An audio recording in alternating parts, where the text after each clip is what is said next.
रामचरित मानस की सुंदर राम कथा यही हम आपको सिखा रही है। लक्ष्मण जैसा भाई हो, सीता जैसी मैया हो और कौशल्या जैसी मैया हो, लवकुश जैसे संतान हो, हनुमत जैसी निष्ठा हो, भक्ति हो, सेवा हो, सबरी जैसी भक्ति हो, श्रवण जैसी श्रद्धा हो। यही तो बस जीवन की सार्थकता है, यही जीवन का सार है। ना कोई कुछ लेकर के आया है और ना लेकर के कुछ जाएंगे। यहाँ से कुछ लेकर के नहीं जाएंगे। एक घर यहीं रह जाएगा, हीरे मोती यहीं रह जाएंगे, बैंक बैलेंस यहीं रह जाएगा, कुछ साथ में नहीं जाएगा। बेटा बेटी पोता पोती सब यहीं रह जाएंगे, कुछ जाने वाले नहीं है। ये शरीर हमारे साथ में नहीं जाता, जिसे इतना प्रेम करते हैं, तो ये संसार की वस्तु कैसे जाएंगी। बस हमारे साथ वही जाएगा जो हमारा सत्कर्म है, दान पुण्य है, भक्ति है, भजन है, यही हमारे साथ में जाएंगे। हमारे सुंदर कर्म जाएंगे, अच्छे बुरे कर्म ही साथ में जाते हैं। अच्छे कर्म करते हैं तो भगवान का सानिध्य मिलेगा, स्वर्ग मिल जाएगा। अगर कर्म खराब है तो फिर नरक तो जिंदाबाद है ही, उसमें तो कोई संदेह नहीं है, फिर वहीं जाना पड़ेगा। इसलिए अच्छे कर्म करना चाहिए। रामचरित मानस हम आपको बहुत सुंदर जीवन व्यतीत करने की शिक्षा दे रही है। ये राम कथा कितनी सुंदर शिक्षा दे रही है। इस कथा से सीखना है, अपने बच्चों को भी सिखाना है।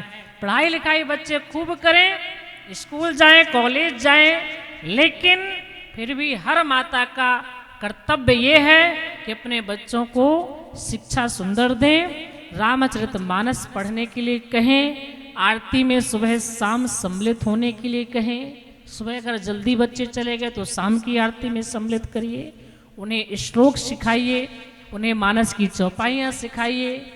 आप ये जरूर बच्चों को सिखाइए और बड़ों को प्रणाम करना सिखाइए। राम जी क्या करते, प्रातः काल उठ के रघुनाथा, मात पिता गुरु नावहीं माथा।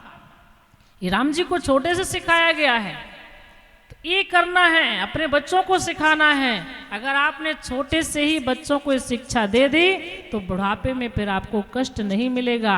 ये बहुत बढ़िया श्रवण जैसी सेवा करेंगे, इसमें फिर संदेह नहीं है। और पहले से ही बच्चों को बोतल शुरू से ही पकड़ाना सिखाएंगे तो फिर वो जब छोटे रहते दूध की बोतल पीते हैं, थोड़ा बड़े जब हुए तो फिर दूसरी बोतल पीने लगते हैं, फिर बुढ़ापे में तो ग्लूकोज की बोतल निश्चित ही है, वो तो चढ़ेगी, उसमें तो कोई बात ही नहीं है। इसलिए जो है सुंदर संस्कार दीजिए, बच्चों को मानस पढ़ने की प्रेरणा दीजिए, भागवत पढ़ने की प्रेरणा दीजिए, प्रणाम करने को सिखाइए, आरती में सम्मिलित करवाइए। यही अगर आप बच्चों को संस्कार देंगे तो आपके जीवन में फिर आनंद ही आनंद है। जिनकी संतान अच्छी होती है, इससे बढ़कर के माता पिता का सौभाग्य और कुछ हो ही नहीं सकता। यही सबसे बड़ा सौभाग्य है, हमारी संतान अनुकूल निकल जाए, यही सबसे बड़ा सुख है। और संतान अगर बिगड़ गई तो फिर तो जीते जी माता पिता मर जाते हैं। यही कहते हैं ना पैदा होता तो ही ठीक रहता, ये तो जी नहीं पा रहा, हमारा भी जीना हराम करके रखा है कि नहीं है। इसलिए संतान बढ़िया होनी चाहिए ताकि वो खुद प्रसन्न रहे और माता पिता को भी प्रसन्न रखे। उटपटांग चीज़ों को ना खाए, नशा इत्यादि ना करे, गुटखा वगैरह ना खाए, क्योंकि इनसे बड़े बड़े कैंसर जैसे रोग होते हैं। इन सब से बच्चों को बुरी संगत से बचाइए। श्री रामचरित मानस को पढ़ाइए। राम जी बढ़िया गुरु जी के यहाँ जाकर विद्या अध्ययन करते हैं। वहाँ पर आश्रम में रह करके राम जी झाड़ू तक लगाते हैं। ऐसा नहीं कि ये राजा के बच्चे हैं तो झाड़ू ना लगाएं, झाड़ू लगाते हैं, आश्रम की सफाई करते हैं, लकड़ी लाते हैं, जल भर करके रखते हैं, भोजन में सहयोग करते हैं और शाम में गुरुदेव जी के पैर भी दबाते हैं, गुरु की सेवा भी करते हैं। तो ये सब जो है केवल राम जी तक सीमित नहीं है, ये हमको भी आपको भी करना है और अपने आने वाली पीढ़ी को भी बताना है। ये राम कथा हम आपको बता रही है।